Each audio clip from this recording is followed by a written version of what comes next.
Men and women, when they're truly awakened, begin to realize that there is nothing which is so serious as to be without the presence of God. Do you get its full force?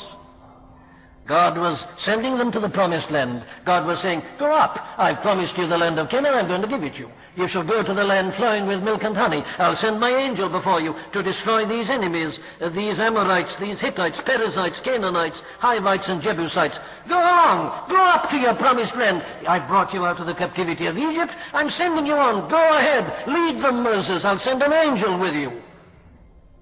And the people said, no. If you're not coming with us, we don't want to go. Now that's the essence of spiritual understanding. And that's the thing, my dear friends, that you and I have got to come to. You see, here were a people who suddenly awakened, came to this tremendous, profound realization that to be given every other blessing is of no value if God isn't with you. What's the value of Canaan? What's the value of milk and honey? What's the value of having possessions if you are not with us?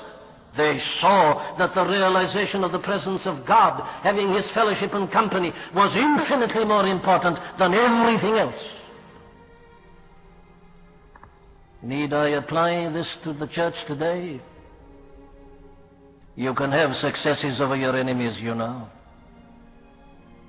without this great realization of God in the midst. Oh, yes. There are angels who can do that for us. Destroy certain of our enemies. Take us to the land. We're in Canaan. We've got the milk and honey. Yes, everything seems to be all right. There's an appalling verse in Psalm 106 where we are told to the children of Israel, God granted them their requests, but sent leanness into their souls. You can have an outward prosperity and affluence. The church may seem to be doing remarkably well. Good finances, good figures, successes, conversions, enemies defeated, everything going well. And the newspapers report it. The Christian newspapers report it. It all seems to be marvelous. But the appalling question I ask is this: is God in the midst? Is He really amongst us? Are we aware, as we should be, of His glorious presence? That's the thing that got these people. And what they said in effect was, Canaan's no use to us. Milk and honey are of no value. We're not interested in these enemies. We want you. Oh, says the psalmist, it is for thee I cry out as the hart panteth after the water brooks. So panteth my soul after thee, O God. He's not after blessings, he's after God, the living God. Yes, says Paul, oh, I've been a successful evangelist, I've done so much, but oh, I'm not satisfied, that I might know Him and the power of His resurrection and the fellowship of His sufferings.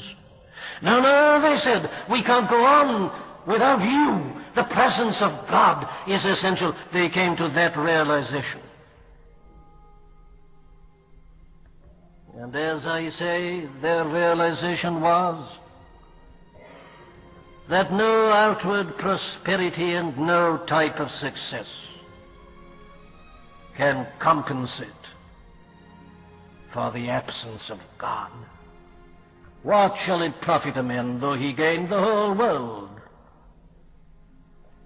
and lose his own soul?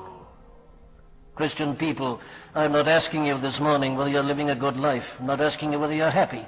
I'm not asking you whether you read your Bible and whether you pray. I'm not asking you whether you're active in church work or in some other form of Christian activity. What I'm asking you is this: do you know God? Is He with you? Is He in your life? Is He in the camp? Or are you traveling on with God, as it were, somewhere in the distance, given strength and power by His angel and by His leader and so on? But the question is, what of you in your personal relationship and your personal dealings?